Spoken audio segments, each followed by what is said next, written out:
My name is Annie Grayson. I'm 27 years old, and here's how my story begins.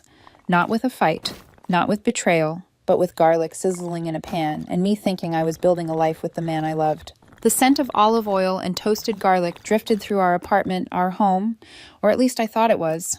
Sun-dried tomatoes softened in the skillet as I stirred slowly, letting the sauce thicken the way Tony liked it. It was his favorite dish, the spicy raviata from that cozy Italian place where we'd had our third date.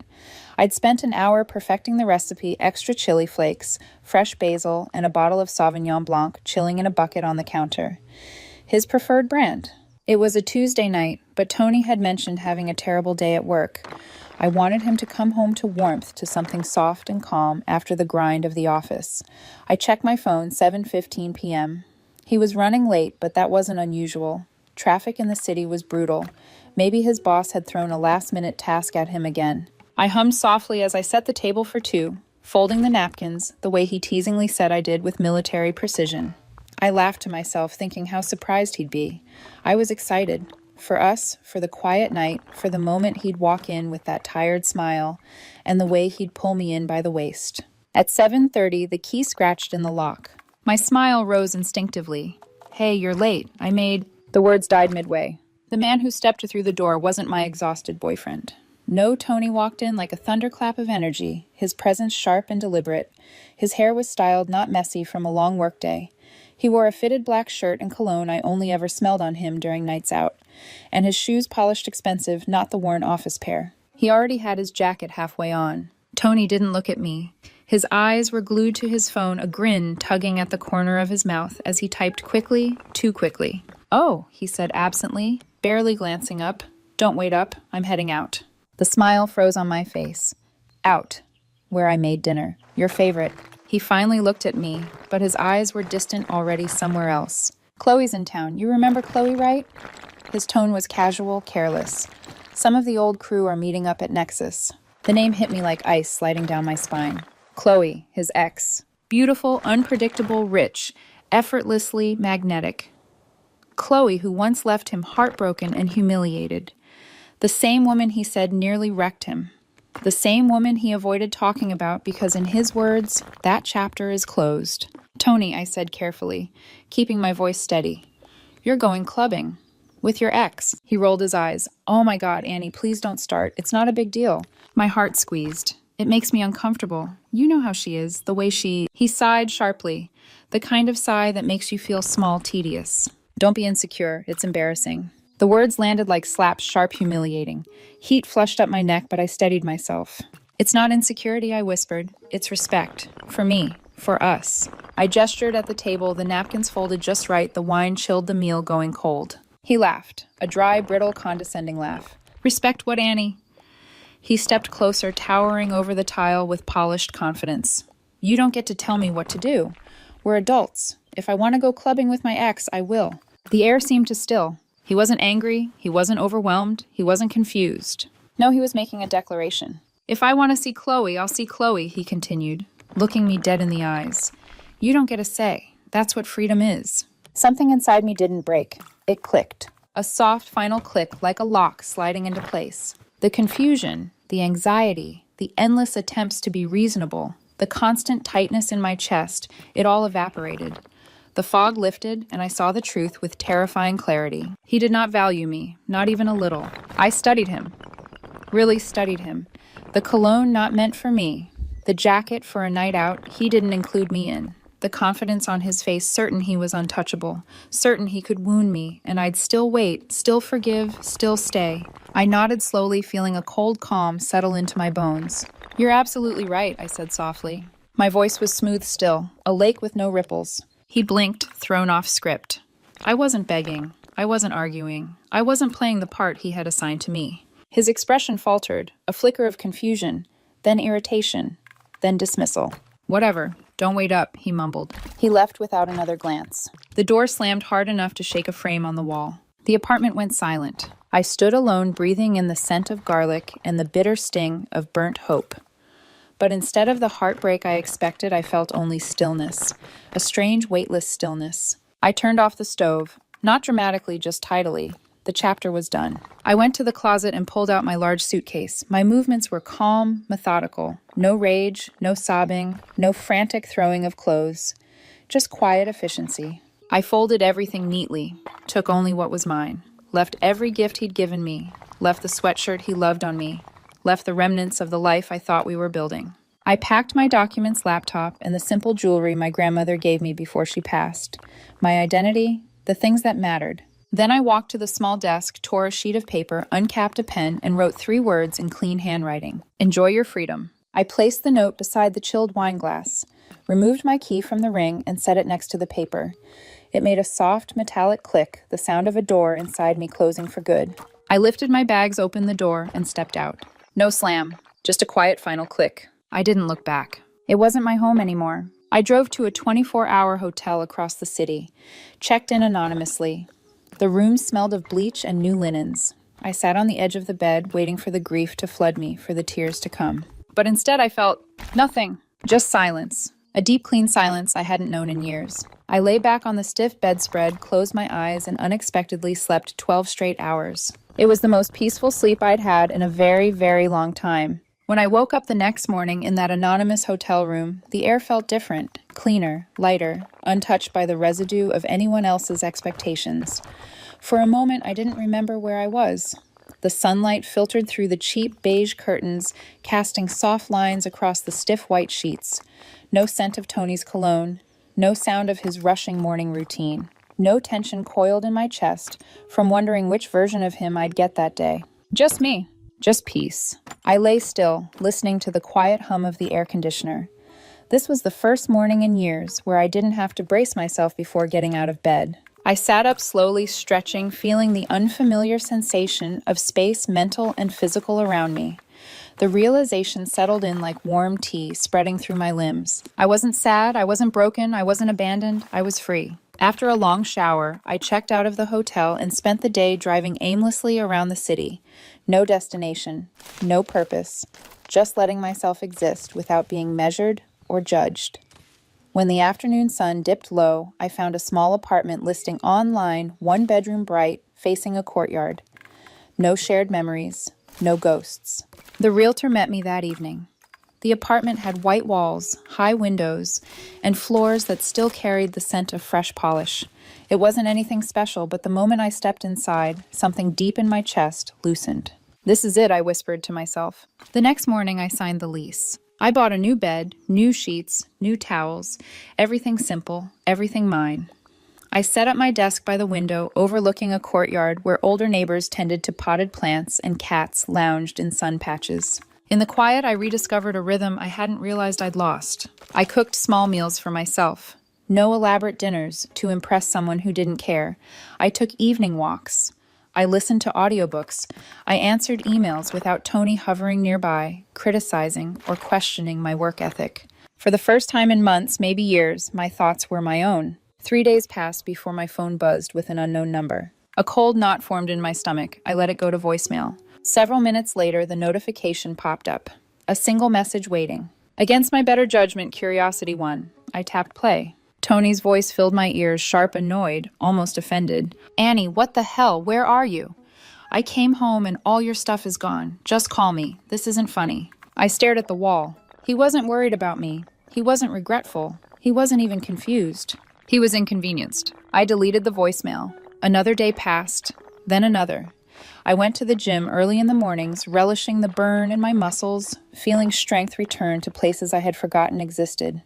Every drop of sweat felt like another piece of him leaving my system. On the 5th day, another text came, different number this time. Unknown number. Okay, you made your point. You can come back now. We can talk about this like adults. I stared at the notification, feeling something inside me click again. Come back now, as if I were a pet who wandered too far, as if he were the one granting me permission. I didn't respond. Not responding felt more powerful than any argument could ever be. Later that afternoon, my phone rang again, this time a number I recognized. Jess. A mutual friend, though far more Tony's friend than mine. I debated letting it ring, but I wanted to draw the line clearly to make my world impenetrable. I answered. Annie Jess's voice was tight, strained, laced with accusation.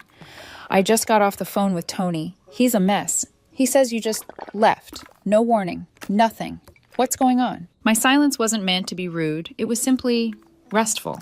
She filled it quickly. What you did was really cruel, you know. You can't just ghost someone after 2 years. It's emotionally abusive. Cruel. That word echoed in my head, hollow and absurd. Tony had told me clearly, confidently, that my feelings didn't matter, that he'd do what he wanted with his ex, that I didn't get a say. I had simply stepped aside. I had given him what he claimed he wanted. Jess, I said quietly with no bite, no heat, no bitterness. There's nothing to talk about. She sputtered. Annie. I ended the call. And then I blocked her number 2. The boundaries were building, not out of spite, but out of necessity. It was like constructing a fence to keep the wild things out while planting new life inside. A week later, something unexpected happened. I was re-racking weights at the gym when a guy approached me. Tall, athletic, someone Tony used to casually nod to in passing. Hey, he said, wiping sweat from his forehead. You're Annie, right? You were with Tony. Was I corrected calmly? Right. He hesitated, looking almost sympathetic. Look, I don't want to stir things up, but you know Chloe, right? His ex. Every muscle in my body tensed. He continued anyway. Well, apparently she was just in town for the weekend. Wanted a quick hookup. She told her friends Tony was nostalgic and convenient. He winced as he said it. As soon as she got what she wanted, she ghosted him. Hard. My pulse didn't spike. I didn't gasp. I didn't feel vindicated or triumphant. Just nothing. He glanced at me awkwardly. He's been posting some pretty sad stuff online. Guess freedom came with a price. I nodded politely. Thanks for letting me know. But inside, I felt no flicker of emotion, no pity, no satisfaction, no bitter joy. Just confirmation. Data. Predictable outcomes for poor investments. As I walked out of the gym into the crisp evening air, the final thread snapped quietly inside me. The last what if, the last lingering shadow of him dissolved. I didn't just walk away from Tony. I rose. And for the first time in a very long time, I felt like I was becoming the woman I was always meant to be. 6 months later, if someone had shown me a snapshot of my life, I wouldn't have recognized myself, not because I looked different, but because I felt different. Lighter, untethered, whole. My mornings began with sunlight spilling through the wide windows of my little apartment, warming the hardwood floors. I brewed coffee without rushing. I stretched in silence. I opened my laptop by the window where the courtyard cats napped lazily near potted ferns. Work no longer felt like something I squeezed in between emotional storms. It was steady grounding. In the absence of chaos, peace had taken up residence. And for the first time in years, I realized peace wasn't boring. Peace was freedom. My freedom. That afternoon, I sat in a sun-drenched cafe, sketching design mock-ups for a new client on my tablet. The cafe buzzed softly around me, hushed conversations, the hiss of milk steamers, indie music humming overhead. I had become a regular there, familiar. No longer the anxious girl, waiting for Tony's moods to dictate the rest of her day. I had a rhythm now. Then my phone lit up. Unknown number. Same area code. For a brief second, something cold fluttered in my stomach, a conditioned reflex from years of being on alert. But it faded quickly. The woman I was now didn't spiral into panic over a phone call. I swiped to answer. Hello? A sharp inhale. Then, Annie. His voice. Tony. Except it wasn't the Tony I remembered, the confident, dismissive, easily irritated man who left smelling like designer cologne. This voice was stripped raw, fragile, almost trembling. Oh my God, you answered, he breathed out as if relieved. I didn't think you would. I stared at my coffee, steam curling upward in lazy spirals. I have a moment. What do you need? The line crackled with emotion, panic, desperation, something frantic tied together with frayed pride. Annie, please? He swallowed audibly. I need to see you. I made a mistake. A huge one. Chloe. She was nothing. I don't know what I was thinking. You were everything. There it was, the script he thought would work. I took a slow sip, letting the bitterness coat my tongue. I think you meant what you said, I replied calmly. Back then. No, I didn't. I swear it was a test, or I was scared, or Annie, please, can we meet? I'm at the apartment. My apartment. It's empty. It feels so empty without you. A test. There it was. The key turning in a lock. The clarity hitting all over again. He hadn't seen us as a partnership.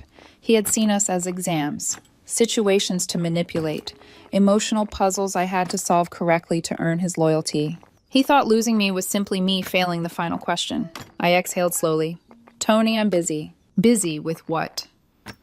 The softness in his voice began to crack, revealing the old steel of entitlement beneath. This is important. More important than whatever you're doing. No, I said softly, it isn't. His breath hitched. Anger seeped through. So that's it. You abandoned me for 6 months and now you're... What? Too good to talk about us. There is no us, I said plainly. There hasn't been for 6 months. Silence. But not a peaceful one. This was the kind that burns. Annie, he spat suddenly. You're being ridiculous. Childish. You ran away because you couldn't handle a simple night out. You didn't even have the guts to talk to me like an adult. I let the words float for a moment, like smoke dissipating in the air. They didn't land anywhere inside me. They didn't pierce. They didn't matter. When I spoke, my voice was low, measured, final. You told me you wanted freedom from my opinion, I began. You made it clear I didn't get a say. Not in where you went, not in who you saw, not in what you did. Each word felt like stepping down the stairs of a long, dark basement and reaching sunlight. So I stopped having one, I continued. About you. About us. About anything involving your life. A faint, sharp exhale crackled through the speaker. The moment you walked out that door, I said with absolute clarity, you became a stranger, and I don't waste energy on strangers.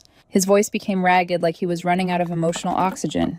Please don't say that. Just meet me. Just talk to me. Annie, please. No, I said. And then I ended the call. No dramatic sigh.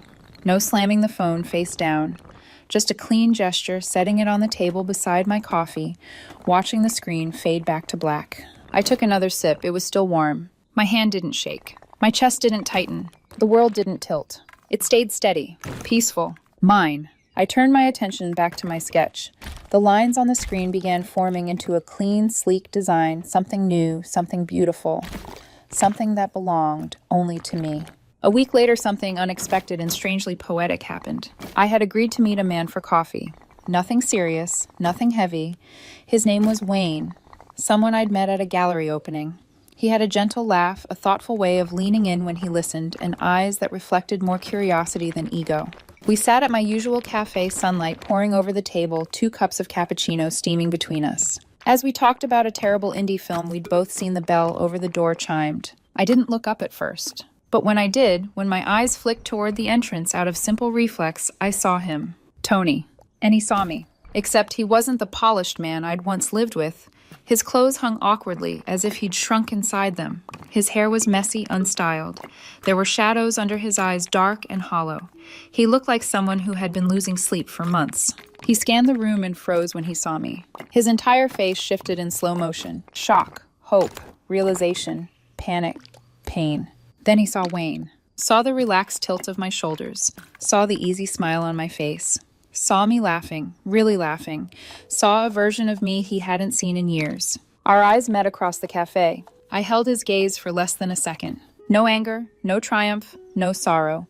Just polite, distant recognition. The kind you give a grocery store cashier you vaguely remember from somewhere. And then I turned back to Wayne. So I said, picking up the thread of our conversation effortlessly, the cinematography was the only redeeming thing about that movie. From the corner of my eye, I saw Tony's face crumble. Truly crumble. The realization hit him all at once. He wasn't the villain of my story anymore. He wasn't the heartbreak. He wasn't the one who got away. He was Irrel Waynett, a footnote, a closed chapter. He left the cafe quietly, shoulders hunched, head down. I didn't watch him go. I didn't have to. I was already facing forward. Tony's face lingered in my mind for only a moment after he walked out of the cafe, just long enough for me to register the quiet collapse in his expression. That flicker of realization, that sharp sting of finally understanding what it meant to lose something he never thought he had to protect. But the echo faded as quickly as it came. Because I was no longer living in the echo of him. I leaned back in my chair, letting the late afternoon light warm my shoulders.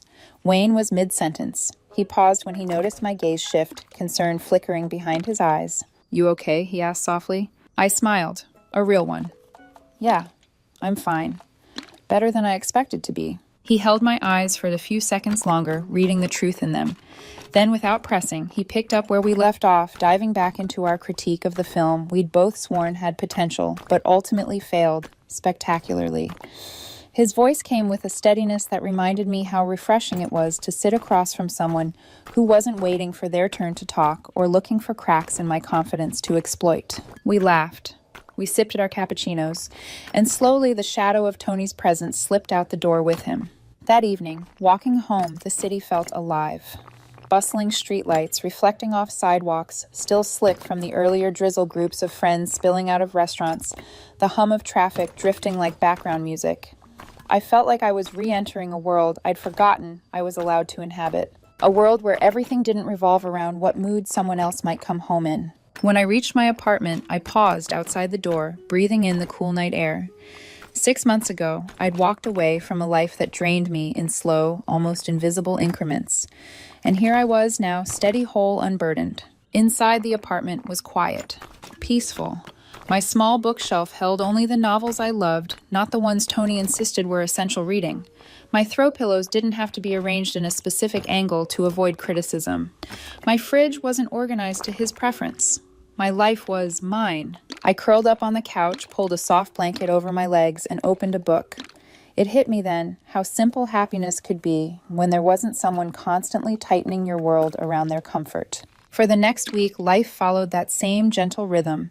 I worked on client projects, met Wayne for coffee or a gallery. Showing had brunch with 2 friends I'd drifted from while dating Tony. Every moment felt like returning to myself piece by piece. Then on a quiet Thursday morning, the universe delivered a cruel but strangely validating postscript to the story. A message buzzed in my inbox. Subject, you need to see this, from Jess. The name made my stomach tighten reflexively, but only out of memory, not fear. I debated deleting the email without opening it, but curiosity tugged at me. The message was short. Look, you don't owe him anything, but I thought you deserved to know what really happened with Chloe. Check her post. Jess. Below was a link Chloe's public social media page. A part of me wanted to ignore it. Another part, the part that survived years of second-guessing myself, needed proof that leaving hadn't been impulsive or dramatic. I clicked. The photo hit me first. Chloe, sitting on a rooftop patio at sunset, wrapped in a blanket, makeup smudged hair, unstyled eyes, swollen and glassy. The caption was a mess of heartbreak dressed up as empowerment. Never let someone use you for nostalgia.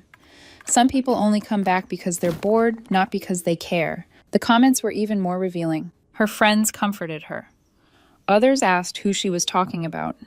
One person hinted she'd been ghosted after someone promised to catch up and then vanished. Tony. He had been discarded twice by the same woman. And somehow in the fallout, he'd gone looking for the last place he remembered feeling admired. Me. I closed the tab slowly. There was no satisfaction, no smugness, no righteous vindication. Just confirmation, quiet clinical confirmation. I'd been right to walk away. I'd been right to stay away. And I'd been right to never look back. Later that evening, as I sat on a park bench near my apartment, the sky washed with streaks of lavender and gold, I realized something important. I hadn't moved on because Tony got hurt. I hadn't healed because his life fell apart. I healed because I rebuilt my own. Piece by quiet piece. Brick by deliberate brick. This new life wasn't revenge. This new life wasn't a comeback. This new life wasn't a lesson for him. It was a home I built for myself. A home where I could breathe. The following weekend, Wayne invited me to a small gallery opening.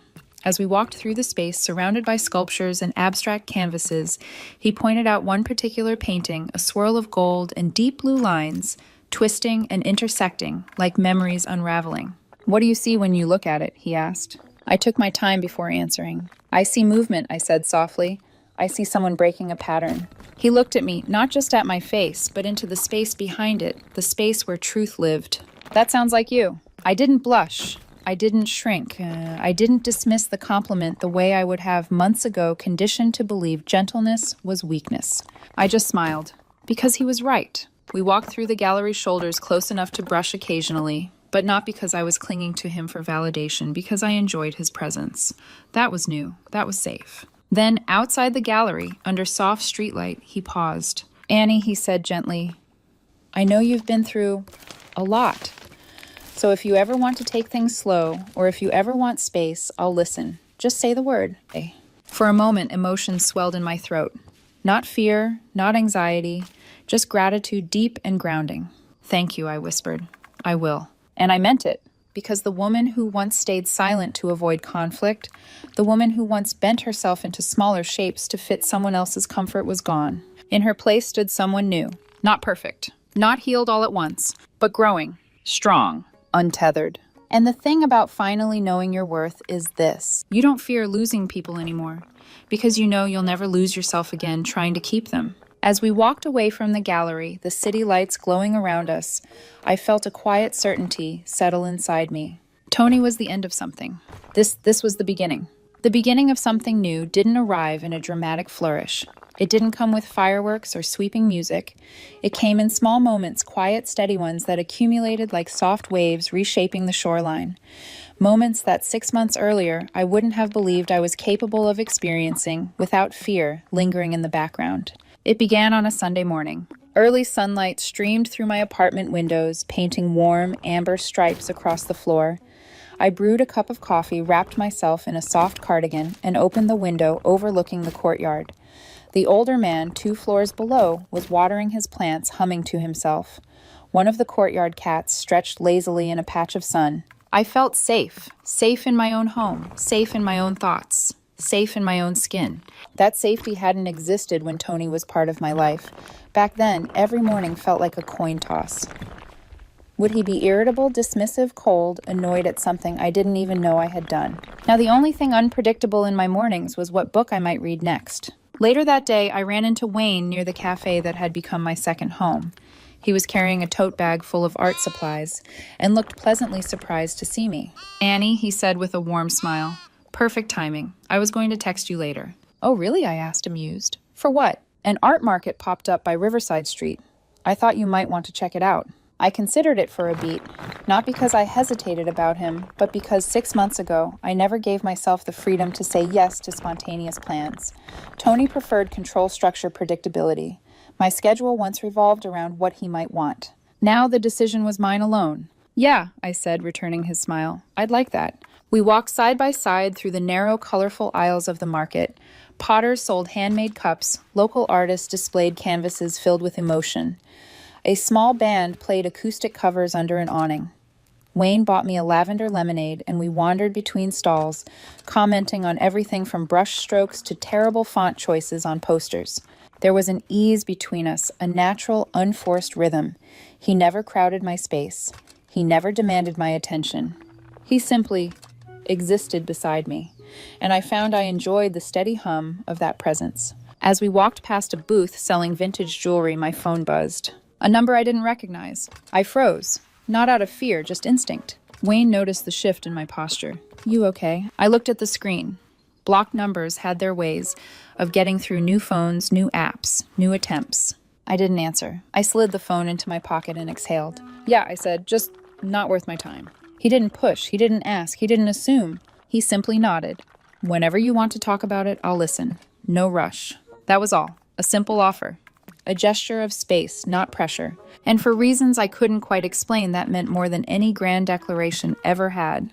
We continued through the market, and by the time the sun began dipping low, painting the street in gold, the tension in my chest had loosened completely. I walked home that evening with the lavender lemonade still sweet on my tongue, and the realization blooming quietly inside me. This is what peace feels like. This is what safety feels like. This is what healing feels like. Not perfection, not certainty, not a flawless fairy tale. Just steadiness. 2 days later, the message came. Not from a random number this time, but from someone who should have never contacted me again. Tony. He had made a new account. The notification popped up while I sat at my desk finishing a design draft. "I need closure, please." Just 5 words. 5 words from a man who never allowed me closure, never allowed me a say, never respected the quiet ache of being dismissed repeatedly. For a long moment, I didn't move, not because I wanted to reply, but because I needed to acknowledge something. There was a version of me, an older version, a smaller one, who might have felt obliged to answer. To be polite, to soothe, to fix, to caretake someone else's emotional mess at the expense of my own peace. I wasn't her anymore. I clicked the message, not to respond, to block. And as the screen faded, I realized something profound. The opposite of love isn't hate. It isn't anger. It isn't bitterness. It's indifference. And I had finally reached it. The weekend came, and Wayne invited me to a small gathering at a friend's loft, a casual get-together with art students, musicians, and neighbors who seemed to wander in and out, carrying mismatched mugs. The energy was warm, bright, chaotic in a charming way. I didn't know everyone, I didn't need to. For the first time, I wasn't worried about being too much or not enough. I wasn't afraid of judgment. I wasn't waiting for the emotional temperature of someone else to shift beneath me. I laughed freely. I listened. I shared stories I hadn't shared in years. And I watched as Wayne observed me with a soft, patient admiration, not ownership, not expectation, just appreciation. By the time we stepped onto the rooftop terrace, city lights sparkling below the night air, cool against my skin, a realization washed over me like a warm tide. I wasn't afraid of beginnings anymore. Wayne leaned on the railing beside me. "You look peaceful," he said quietly. "I am," I replied. "For the first time in a long time. I really am." He nodded his shoulder, brushing mine lightly. "Not a claim, just a presence. Whatever comes next," he said, "I hope it brings you joy. You deserve that." I didn't blush, I didn't shrink, I didn't deflect. I looked out over the city, breathing in the moment fully. Because he was right. Not because someone said so, but because I finally believed it. And that was the real beginning. The beginning of a life I didn't need permission to live. The beginning of choosing myself without apology. The beginning of loving without losing who I was. The beginning of being Annie Grayson, whole-healed and finally free.